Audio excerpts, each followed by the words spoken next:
दोस्तों, यह कहानी प्राचीन समय के एक बड़े नगर की है। नगर व्यापार के लिए प्रसिद्ध था और वहां का हर दूसरा व्यक्ति किसी न किसी व्यापार से जुड़ा हुआ था। इसी नगर में एक प्रसिद्ध व्यापारी प्रसाद अपनी पत्नी और 2 बेटों के साथ रहता था। प्रसाद का व्यापार इतना बड़ा और समृद्ध था कि नगर के लोग उनकी सराहना करते नहीं थकते थे। उन्होंने अपनी मेहनत, बुद्धिमत्ता और अनुशासन के बल पर अपनी संपत्ति और नाम कमाया था। प्रसाद का जीवन अनुशासन और नियमों से भरा हुआ था। उनके दिन की शुरुआत सूरज उगने से पहले होती थी।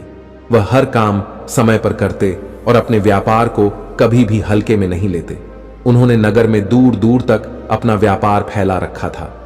उनके पास कपड़े, मसालों और बर्तन का सबसे बड़ा भंडार था। नगर के लोग कहते थे कि प्रसाद जैसा व्यापारी पूरे प्रदेश में दूसरा नहीं। नमस्कार दोस्तों, हम ज्ञानी बुद्धा यूट्यूब चैनल पर आपका स्वागत है। दोस्तों, अगर चैनल पर पहली बार आए हैं तो वीडियो को लाइक और चैनल को सब्सक्राइब करना ना भूलें। अगर आप भी गौतम बुद्ध को दिल से मानते हैं तो कमेंट में नमो बुद्धाय लिखें। दोस्तों, कहानी बहुत ही ज्ञानवर्धक है। कहानी को आप लोग अंत तक जरूर देखें। तो चलो दोस्तों, कहानी शुरू करते हैं।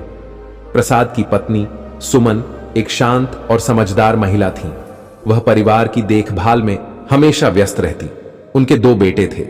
बड़े बेटे राम की उम्र 27 वर्ष थी। वह स्वभाव से सरल, शांत और कम बोलने वाला था। राम को पढ़ाई और काम में ज्यादा रुचि नहीं थी। वह अपने सपनों में खोया रहता और अक्सर छोटी छोटी गलतियां कर बैठता। दूसरी तरफ छोटे बेटे श्याम की उम्र 23 वर्ष थी। वह प्रसाद का दाहिना हाथ माना जाता था। श्याम चतुर, मेहनती और बुद्धिमान था।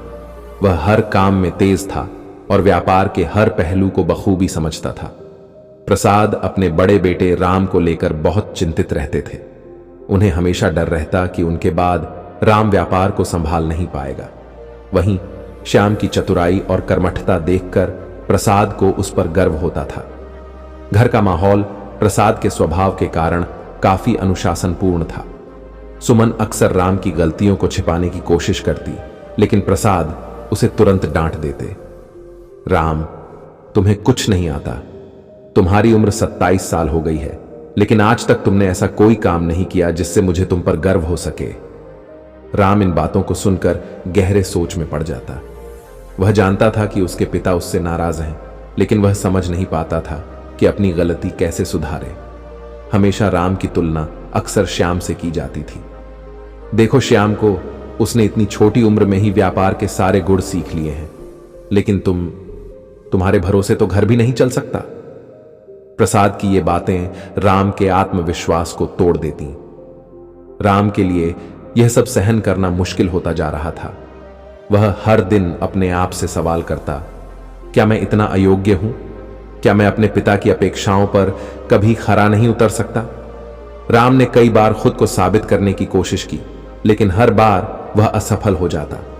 उसकी गलतियां छोटी होती थीं, लेकिन उसके पिता की नजरों में वे बड़ी बन जाती थीं। प्रसाद के मन में हर समय यही सवाल रहता, राम मेरा बड़ा बेटा है, मेरे बाद वही इस व्यापार का वारिस होगा, लेकिन अगर उसने इसी तरह काम किया तो सब बर्बाद हो जाएगा। श्याम तो अभी छोटा है, लेकिन राम को अब तक समझदारी दिखानी चाहिए थी। प्रसाद की चिंता बढ़ती जा रही थी। उन्हें डर था कि अगर राम ने जल्द ही कुछ नहीं सीखा तो उनकी वर्षों की मेहनत मिट्टी में मिल जाएगी। श्याम पूरी तरह से अपने पिता की तरह था। वह न केवल व्यापार में कुशल था, बल्कि अपनी बातों से लोगों को प्रभावित करने की कला भी जानता था। प्रसाद के ग्राहक भी श्याम की तारीफ करते। प्रसाद जी, आपका छोटा बेटा तो आपके नक्शे कदम पर चल रहा है। उसे देखकर लगता है कि वह एक दिन आपसे भी बड़ा व्यापारी बनेगा। प्रसाद यह सुनकर गर्व महसूस करते, लेकिन उनके मन में राम के लिए चिंता और गहरी हो जाती। हर सुबह राम एक उम्मीद लेकर उठता कि आज वह अपने पिता को खुश करेगा, लेकिन दिन के अंत में कोई न कोई गलती उसे पिता की डांट का कारण बना देती। राम की जिंदगी एक ऐसी पहेली बन गई थी जिसका समाधान वह नहीं ढूंढ पा रहा था। उसके मन में उथल पुथल मची रहती थी। वह अपनी जगह और अपनी पहचान की तलाश में था। राम के लिए हर दिन एक नया संघर्ष लेकर आता था। वह अपने पिता की डांट और तानों से परेशान था, लेकिन उससे भी ज्यादा परेशान वह अपनी असफलताओं से था। वह चाहता था कि उसका जीवन भी अपने छोटे भाई श्याम की तरह सरल और सजीव हो। राम अक्सर अपने कमरे में अकेले बैठा करता और सोचा करता, क्या मेरे पिता सही कहते हैं? क्या मैं सच में किसी लायक नहीं हूं? अगर मैं उनकी अपेक्षाओं पर खरा नहीं उतर सकता, तो आखिर मेरी जिंदगी का उद्देश्य क्या है? एक दिन प्रसाद ने राम को मसाले के एक नए खेप की देखरेख का जिम्मा सौंपा। उन्होंने उसे समझाया, राम, यह खेप बहुत महत्वपूर्ण है। इसे सही समय पर बाजार पहुंचाना है।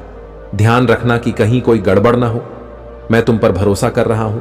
राम ने पूरी ईमानदारी से इस काम को हाथ में लिया।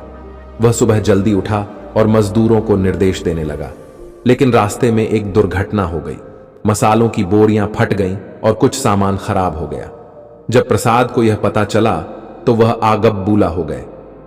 मैंने तुम्हें एक साधारण सा काम सौंपा था और तुमसे वह भी नहीं हुआ। राम, तुम कब समझदार बनोगे? मैं तुम्हें बार बार मौके देता हूं, लेकिन तुम हर बार मुझे निराश करते हो। राम ने शर्म और दुख के मारे सिर झुका लिया। वह जानता था कि उसकी गलती न चाहते हुए भी हुई थी, लेकिन वह अपने पिता को समझाने की हिम्मत नहीं जुटा सका। मैंने तुम्हें एक साधारण सा काम सौंपा था और तुमसे वह भी नहीं हुआ। राम, तुम कब समझदार बनोगे? मैं तुम्हें बार बार मौके देता हूं, लेकिन तुम हर बार मुझे निराश करते हो। राम ने शर्म और दुख के मारे सिर झुका लिया। वह जानता था कि उसकी गलती न चाहते हुए भी हुई थी, लेकिन वह अपने पिता को समझाने की हिम्मत नहीं जुटा सका। वहीं दूसरी ओर श्याम ने उसी दिन प्रसाद के व्यापार में एक बड़ी डील को सफलतापूर्वक अंजाम दिया। बाजार में हर कोई श्याम की प्रशंसा कर रहा था। प्रसाद जी, आपका छोटा बेटा तो कमाल का है। वह आपकी तरह ही होशियार है। श्याम के होते हुए आपको व्यापार की कोई चिंता नहीं होनी चाहिए। प्रसाद को यह सुनकर गर्व महसूस हुआ, लेकिन राम की असफलता उनके मन में एक कांटे की तरह चुभ रही थी। राम की जिंदगी जैसे एक बंद कमरे में कैद हो गई थी। उसे समझ नहीं आ रहा था कि वह अपने पिता की अपेक्षाओं पर खरा क्यों नहीं उतर पाता। उसने कई बार सोचा कि वह सब छोड़कर कहीं दूर चला जाए। उस रात वह अपनी मां सुमन के पास गया और बोला, मां, मैं पिताजी को हमेशा निराश करता हूं। मुझे नहीं लगता कि मैं उनके भरोसे के लायक हूं। क्या मैं हमेशा ऐसा ही रहूंगा? सुमन ने उसके सिर पर हाथ फेरते हुए कहा, बेटा, हार मान लेना समस्या का हल नहीं है। हर इंसान की ताकत और कमजोरी अलग होती है। तुम्हें अपनी ताकत को पहचानना होगा और अपनी गलतियों से सीखना होगा। राम की मां की बातें उसे थोड़ी सांत्वना देती, लेकिन उसका आत्मविश्वास हर असफलता के साथ कमजोर होता जा रहा था। वह अकेले बैठकर अपने जीवन के उद्देश्य के बारे में सोचता। श्याम हर चीज में मुझसे बेहतर है। पिता को उसकी जरूरत है, मेरी नहीं। लेकिन मैं क्या करूं? मैं किस काम में अच्छा हूं? राम ने खुद को साबित करने के लिए छोटे छोटे कामों को गंभीरता से लेना शुरू किया, लेकिन वह अक्सर गलती कर बैठता और हर गलती उसके मन में यह धारणा पक्की कर देती कि वह किसी काम का नहीं है। एक दिन राम अपने पिता के गोदाम में बैठा हुआ था। वहां एक बूढ़ा मजदूर काम कर रहा था। वह राम की ओर देखकर बोला, बाबूजी, हर आदमी का समय आता है। पेड़ को फल देने में वक्त लगता है। तुम भी अपना समय आने तक मेहनत करते रहो, हार मत मानो। उस मजदूर की बात राम को गहराई तक छू गई। उसने पहली बार महसूस किया कि शायद वह जल्दी हिम्मत हार जाता है। उसे धैर्य और मेहनत की जरूरत है। राम ने अगले दिन से अपने पिता की बातों पर ध्यान देना शुरू किया। उसने श्याम की तरह चतुर बनने की कोशिश नहीं की, बल्कि छोटे कामों को समझदारी से करने का प्रयास किया। उसने व्यापार की किताबें पढ़नी शुरू की, मजदूरों और ग्राहकों से सीधे संवाद करना शुरू किया। हर दिन एक नया कौशल सीखने की कोशिश करने लगा। हालांकि राम के प्रयासों के बावजूद उसे तुरंत सफलता नहीं मिली। एक बार फिर उसने माल की खेप को बाजार पहुंचाने में देर कर दी और उसके पिता ने उसे डांटते हुए कहा, राम, तुम कब समझोगे कि व्यापार में समय बहुत कीमती होता है? तुम्हारी ये लापरवाही सब कुछ बर्बाद कर देगी। राम को यह सुनकर बहुत दुख हुआ, लेकिन इस बार उसने हार नहीं मानी। उसने ठान लिया था कि वह खुद को बदल कर दिखाएगा। राम के लिए यह समय बेहद कठिन था। प्रयासों के बावजूद उसे अपने पिता से सराहना नहीं मिली। समाज में भी उसकी छवि एक ऐसे व्यक्ति की बन चुकी थी जो किसी काम में निपुण नहीं है। जब भी लोग प्रसाद के परिवार की चर्चा करते, राम के नाम के साथ अक्सर ताने जुड़ जाते। प्रसाद का परिवार नगर में प्रतिष्ठित था। हर कोई उनके व्यापार और परिवार की तारीफ करता, लेकिन राम को लेकर अक्सर कटाक्ष किए जाते। प्रसाद जी के छोटे बेटे श्याम को देखो, कितना होशियार है, और बड़े बेटे राम, उसे तो किसी काम की समझ ही नहीं है। प्रसाद जी को अपने बड़े बेटे से उम्मीदें छोड़ देनी चाहिए। वह तो सिर्फ श्याम के सहारे ही अपने व्यापार को बचा सकते हैं। राम जब बाजार से गुजरता तो लोग फुसफुसाकर बातें करने लगते। वह उनकी बातें सुन तो नहीं पाता, लेकिन उनकी नजरें सब कुछ कह जाती। यह सब राम को अंदर तक तोड़ देता था। राम को ऐसा लगता जैसे वह अपने परिवार और समाज में अकेला हो गया है। उसके पिता उसे भरोसे के लायक नहीं मानते थे और नगर के लोग उसकी तुलना हमेशा श्याम से करते। श्याम इस उम्र में इतना कुछ कर सकता है तो राम क्यों नहीं?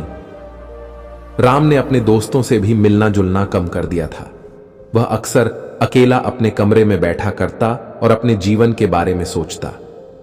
एक दिन प्रसाद ने राम को एक छोटी जिम्मेदारी दी, बाजार में एक पुराने ग्राहक से पैसे वसूलने का काम। राम ने पूरी कोशिश की, लेकिन वह ग्राहक पैसे देने के बजाय बहाने बनाने लगा। राम ने अनुभवहीनता में उसकी बातों पर भरोसा कर लिया और खाली हाथ लौट आया। प्रसाद ने जब यह सुना तो उनका गुस्सा 7वें आसमान पर था। तुमसे इतना भी नहीं हुआ? मैं जानता था कि तुम यह काम बिगाड़ दोगे। राम, तुमसे कुछ नहीं हो सकता। प्रसाद की ये बातें राम के दिल में गहराई तक चुभ गईं। वह बिना कुछ बोले वहां से चला गया। इसी बीच श्याम अपने कामों के लिए दिन ब दिन और प्रसिद्ध हो रहा था। श्याम ने एक नया व्यापारिक सौदा किया, जिससे प्रसाद के व्यापार को बड़ा लाभ हुआ। प्रसाद जी, आपके छोटे बेटे ने कमाल कर दिया। वह तो आपकी तरह एक महान व्यापारी बनेगा। प्रसाद गर्व से मुस्कुराते, लेकिन राम के बारे में सोचकर उनका दिल बैठ जाता। राम को श्याम की सफलता से जलन नहीं थी, लेकिन समाज और परिवार में उसकी तुलना बार बार होने से वह खुद को तुच्छ महसूस करता। उस रात राम अकेला छत पर बैठा आसमान की ओर देख रहा था। चांदनी रात थी, लेकिन उसके दिल में अंधेरा छाया हुआ था। उसने खुद से कहा, क्या मैं सच में इतना अयोग्य हूं? क्या मेरी जिंदगी का कोई मतलब नहीं है? अगर मैं अपने पिता और समाज की उम्मीदों पर खरा नहीं उतर सकता, तो मुझे जीने का हक है भी या नहीं? राम का आत्मसंवाद उसे और अधिक निराशा की ओर ले जा रहा था। उसे ऐसा लगने लगा था कि वह एक बोझ है जो न खुद कुछ कर पा रहा है, न अपने परिवार के लिए। राम की यह हालत उसकी मां सुमन ने महसूस की। उन्होंने राम के पास जाकर पूछा, बेटा, तुम इतनी चिंता क्यों करते हो? मैं देख रही हूं कि तुम हर दिन अपने आप को तोड़ते जा रहे हो। राम ने आंसुओं के साथ जवाब दिया, मां, मुझे समझ नहीं आता कि मैं क्या करूं। मैं जो भी करता हूं वह गलत हो जाता है। पिताजी को मुझ पर भरोसा नहीं है और नगर के लोग मुझे नाकारा समझते हैं। मैं खुद से भी नफरत करने लगा हूं। सुमन ने उसके सिर पर हाथ रखा और कहा, बेटा, हर व्यक्ति की तुलना किसी और से नहीं की जा सकती। तुम्हारा रास्ता अलग है। दूसरों की बातों पर ध्यान देना छोड़ो और अपने अंदर झांक कर देखो कि तुम क्या कर सकते हो। जो चीज तुम्हें खुश करती है उसे ढूंढो, बाकी सब समय पर छोड़ दो। अगले दिन राम बाजार गया। कुछ लोगों ने फिर उसके बारे में बातें की। देखो, राम आ रहा है, यह तो कुछ नहीं कर सकता। प्रसाद जी को इसे व्यापार से दूर रखना चाहिए। राम ने उन बातों को सुना, लेकिन इस बार उसने अपनी मां की सलाह को याद किया। उसने पहली बार तय किया कि वह समाज की बातों को अपनी कमजोरी नहीं बनने देगा। हालांकि राम के जीवन में अभी भी संघर्ष था, लेकिन समाज के कटाक्षों ने उसे एक नया सबक सिखाया। उसने महसूस किया कि अगर वह हर किसी की उम्मीदों पर खरा उतरने की कोशिश करेगा तो वह खुद को कभी खुश नहीं रख पाएगा। राम का जीवन संघर्ष और असफलताओं से भरा था। परिवार की उम्मीदें, समाज के ताने और अपनी आत्मसंदेह की दीवारों के बीच वह एक खालीपन महसूस करता था। इसी उथल पुथल के बीच एक दिन ऐसा कुछ हुआ जिसने राम के जीवन को हमेशा के लिए बदल दिया।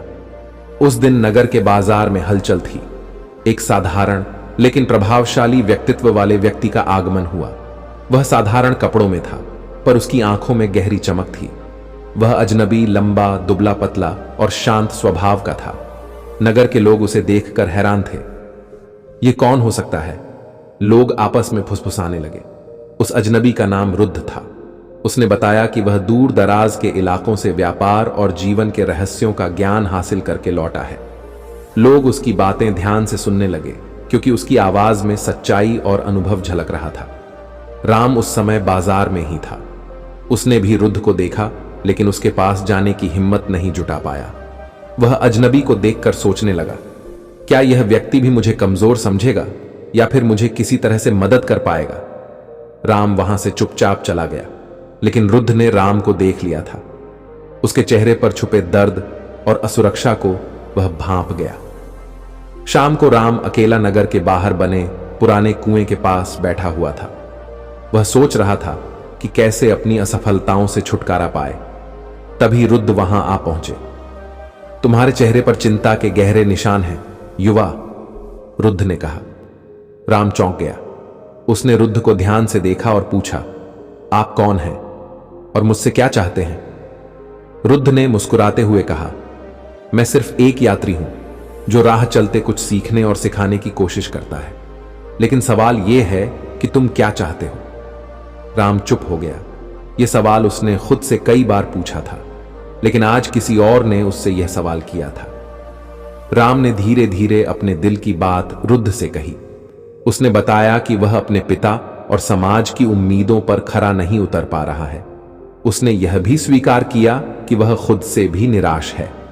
रुद्ध ने ध्यान से सब सुना और कहा, तुम्हारा संघर्ष तुम्हारी सबसे बड़ी ताकत बन सकता है, लेकिन पहले तुम्हें यह समझना होगा कि जीवन केवल दूसरों की अपेक्षाओं को पूरा करने के लिए नहीं है। तुम्हें अपने लिए जीना सीखना होगा। राम ने रुद्ध से पूछा, लेकिन मैं क्या कर सकता हूं? मैं हर बार असफल होता हूं। क्या मेरा कोई उद्देश्य नहीं है? रुद्ध ने कहा, हर इंसान का एक उद्देश्य होता है, लेकिन उसे पहचानने के लिए धैर्य और आत्म अवलोकन की जरूरत होती है। असफलता कोई समस्या नहीं है, यह तो सीखने का एक तरीका है। सवाल यह है कि तुम अपनी गलतियों से कितना सीखते हो। रुद्ध ने राम को पहला नियम सिखाया, तुम्हारी तुलना केवल तुमसे होनी चाहिए और किसी से नहीं। हर दिन खुद को थोड़ा बेहतर बनाने की कोशिश करो। यह मत सोचो कि समाज तुम्हारे बारे में क्या कहता है। जो लोग तुम्हें ताने मारते हैं वे भी तुम्हारी असफलताओं से सीख सकते हैं, अगर तुम उन्हें एक नई कहानी दिखाओ। राम को रुद्ध की बातें गहराई से छू गई। उसने महसूस किया कि शायद वह अपनी जिंदगी को नए सिरे से शुरू कर सकता है। अनिरुद्ध ने राम से कहा, मैं कुछ दिनों के लिए इस नगर में हूं। अगर तुम चाहो तो मैं तुम्हें जीवन और व्यापार के कुछ महत्वपूर्ण नियम सिखा सकता हूं, लेकिन याद रखना, यह रास्ता आसान नहीं होगा। तुम्हें अपने डर और कमजोरियों का सामना करना होगा। राम ने पहली बार किसी की बातों में सच्ची प्रेरणा महसूस की। उसने रुद्ध का प्रस्ताव स्वीकार कर लिया। मैं सीखने के लिए तैयार हूं, राम ने कहा। राम ने अपने जीवन में पहली बार उम्मीद की एक किरण देखी। रुद्ध के शब्दों ने उसे आत्मनिरीक्षण करने और अपने जीवन को नए सिरे से देखने का साहस दिया।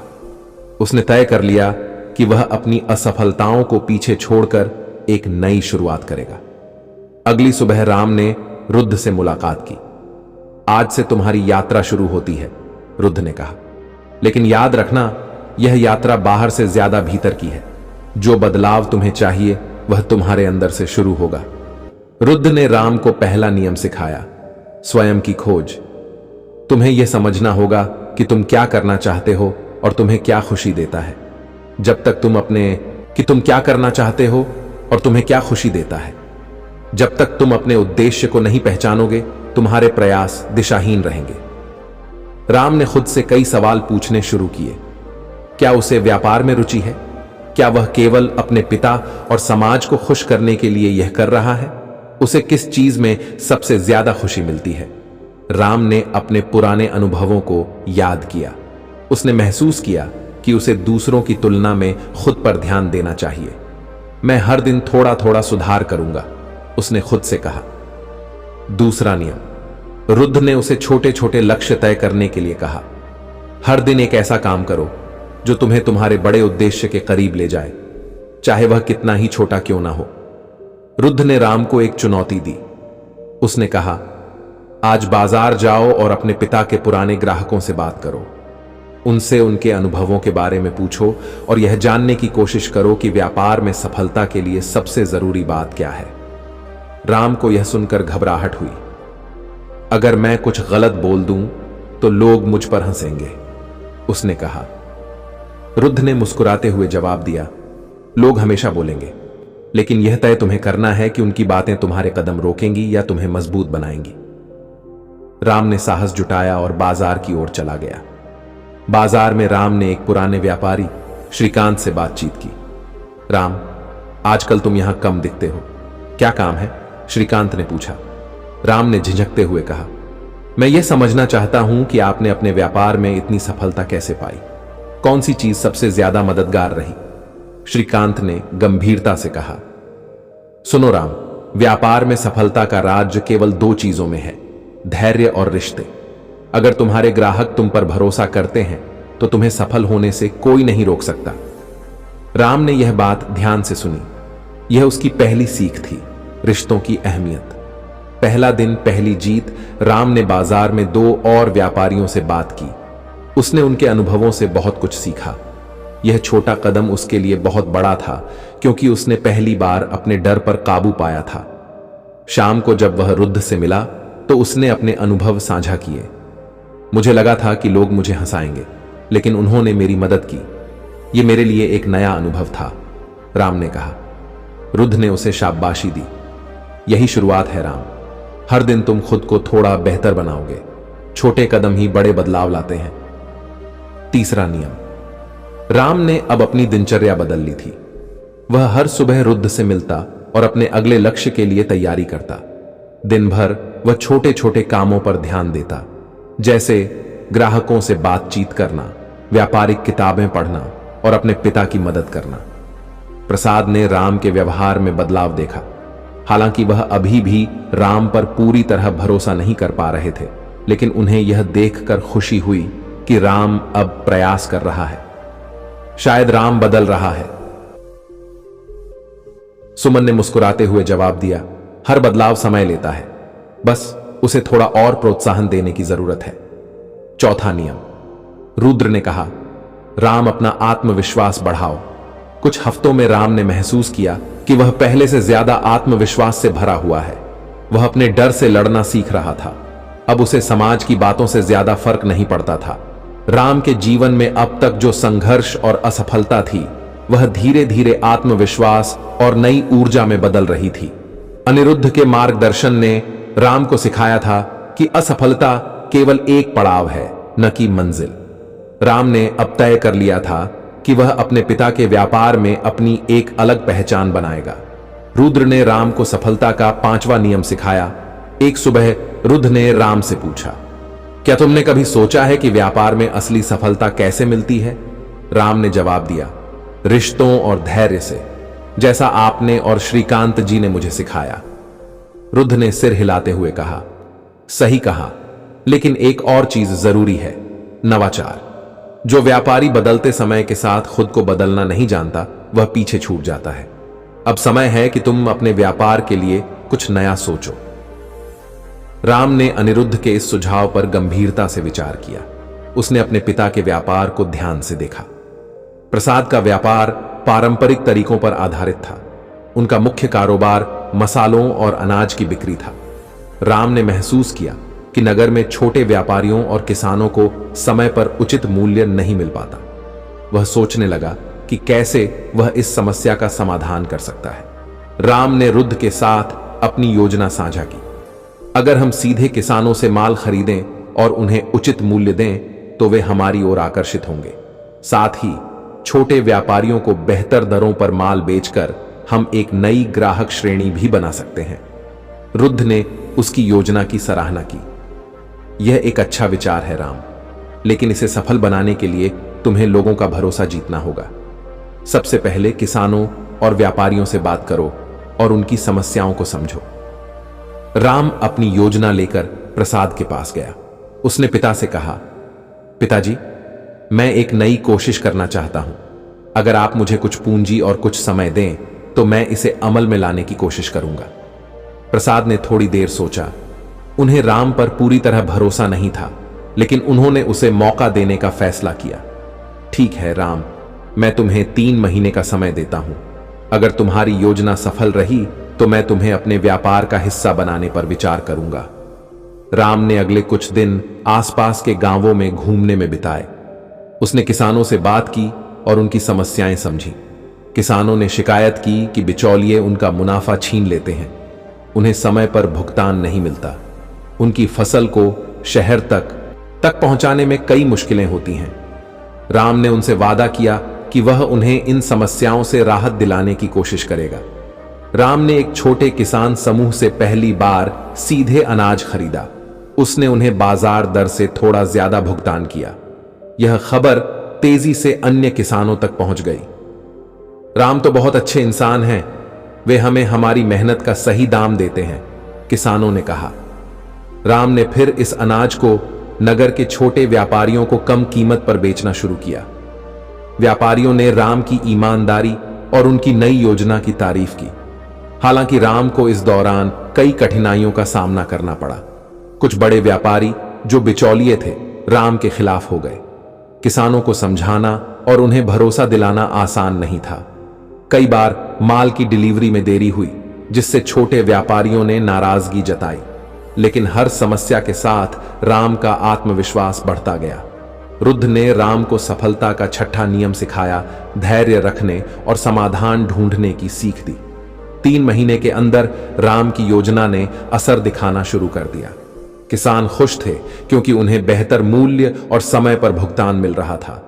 छोटे व्यापारी राम के साथ जुड़ने लगे थे।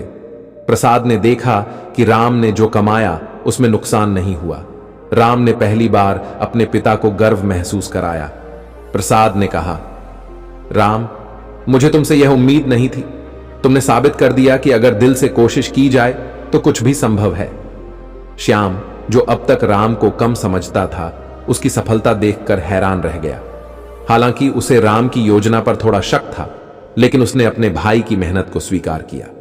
राम की सफलता के बाद रुद्ध ने उससे कहा, अब मेरी भूमिका खत्म होती है, तुम्हें अपनी राह खुद बनानी होगी। याद रखना, हर नई सफलता नई चुनौतियां लेकर आती है। अपने आत्मविश्वास और ईमानदारी को कभी मत छोड़ना। राम ने रुद्ध का धन्यवाद किया। आपने मुझे मेरी जिंदगी की दिशा दिखाई। मैं हमेशा आपका आभारी रहूंगा। राम का व्यापार अब धीरे धीरे सफलता की ओर बढ़ रहा था। समाज में उसके ईमानदार प्रयासों और किसानों के लिए किए गए कामों की सराहना होने लगी थी। लेकिन हर सफलता के साथ नई चुनौतियां भी सामने आ रही थीं। राम को ऐसा महसूस होने लगा कि उसे अपनी दिशा को और स्पष्ट करने और अपनी आंतरिक शक्ति को मजबूत करने की आवश्यकता है। एक दिन नगर में यह खबर फैली कि एक संत, जिनकी शिक्षाएं गौतम बुद्ध के विचारों से प्रेरित थीं, पास के आश्रम में प्रवचन देने आ रहे हैं। राम ने सोचा कि यह सुनना उसके लिए फायदेमंद होगा। मुझे उनके विचारों से कुछ सीखने का अवसर मिलेगा, राम ने पिता से कहा। पिता ने राम को प्रोत्साहित किया। बुद्ध की शिक्षाएं न केवल जीवन को समझने में मदद करती हैं, बल्कि व्यापार और नेतृत्व में भी उपयोगी हैं। यह यात्रा तुम्हारे लिए महत्वपूर्ण हो सकती है। राम प्रवचन सुनने गया। संत ने अपनी बात की शुरुआत एक सरल परंतु गहरी बात से की। समस्या बाहर नहीं, भीतर है। जब तक मन शांत और संतुलित नहीं होगा, तब तक बाहर के संघर्षों का समाधान असंभव है। राम इन शिक्षाओं को सुनकर गहराई से प्रभावित हुआ। उसे महसूस हुआ कि व्यापार में सफलता केवल बाहरी रणनीतियों से नहीं, बल्कि आत्मनियंत्रण और संतुलन से भी जुड़ी होती है। प्रवचन के बाद राम ने संत से व्यक्तिगत रूप से मिलने का आग्रह किया। गुरुदेव, मैंने अपने जीवन में पहली बार बदलाव लाने का प्रयास किया है, लेकिन मुझे लगता है कि अभी भी कुछ कमी है। मैं अपने भीतर शांति और स्थिरता पाना चाहता हूं, राम ने कहा। संत मुस्कुराए और बोले, बुद्ध की शिक्षाएं केवल सुनने के लिए नहीं, उन्हें अपने जीवन में अपनाने के लिए हैं। सबसे पहले अपने उद्देश्य को स्पष्ट करो। क्या तुम्हारा उद्देश्य केवल व्यापार में सफलता पाना है या तुम समाज में एक सकारात्मक बदलाव लाना चाहते हो? राम ने जवाब दिया, मेरा उद्देश्य दोनों है। मैं समाज के लिए कुछ अच्छा करना चाहता हूं, लेकिन अपनी पहचान भी बनाना चाहता हूं। संत ने कहा, तो तुम्हें यह समझना होगा कि सफलता का मतलब केवल धन और शक्ति नहीं है। सच्ची सफलता वह है जो तुम्हारे भीतर शांति और बाहर दूसरों के जीवन में सुधार लाए। संत ने राम से कहा, हर दिन कुछ समय अपने मन को शांत करने के लिए निकालो। ध्यान तुम्हारे विचारों को स्पष्ट करेगा और तुम्हें सही निर्णय लेने में मदद करेगा। विनम्रता और सेवा, जब तुम दूसरों की सेवा करोगे तो तुम्हें सच्ची खुशी मिलेगी। समाज की भलाई का हिस्सा बनो और लोग तुम्हारे साथ जुड़ेंगे। अपने काम से जुड़े रहो, लेकिन उसके परिणामों से नहीं। यदि तुम हर समय परिणाम के बारे में सोचोगे तो तुम्हारी मेहनत कमजोर हो जाएगी। केवल कर्म पर ध्यान दो। राम ने संत की बातें ध्यान से सुनी और अपने जीवन को नए सिरे से देखने की कोशिश की। उसने महसूस किया कि उसकी यात्रा केवल व्यापार की नहीं, बल्कि आत्म खोज की भी है। उसने तय किया, वह हर दिन ध्यान करेगा। वह व्यापार को एक माध्यम के रूप में देखेगा जिससे वह समाज की मदद कर सके। वह अपने काम को पूरी ईमानदारी और उत्साह से करेगा, लेकिन परिणाम की चिंता किए बिना। संत से मिलने के बाद राम ने अपने व्यापार में कुछ बदलाव किए। उसने किसानों के लिए एक न्यूनतम मूल्य तय किया ताकि उन्हें हर हाल में उचित दाम मिल सके। उसने छोटे व्यापारियों के लिए नई योजनाएं शुरू की जिससे उनका लाभ बढ़ सके। उसने व्यापार में पारदर्शिता को और बढ़ावा दिया जिससे ग्राहक और साझेदारों का विश्वास मजबूत हुआ। राम के इस नए दृष्टिकोण ने उसके परिवार पर भी असर डाला। प्रसाद ने देखा कि राम अब न केवल एक सफल व्यापारी बल्कि एक जिम्मेदार और संतुलित व्यक्ति बन चुका है। श्याम ने भी राम के इस बदलाव को सराहा और धीरे धीरे उसका साथ देना शुरू किया। तो दोस्तों, उम्मीद करता हूं कि आपने इस कहानी से बहुत कुछ सीखा होगा। बाकी अगर आपको यह कहानी वीडियो पसंद आई है तो वीडियो को लाइक और हम ज्ञानी बुद्धा चैनल को सब्सक्राइब करना ना भूले। मिलते हैं फिर किसी एक और ऐसी नई कहानी वीडियो के साथ। तब तक अपना ख्याल रखें। नमो बुद्धाय। धन्यवाद।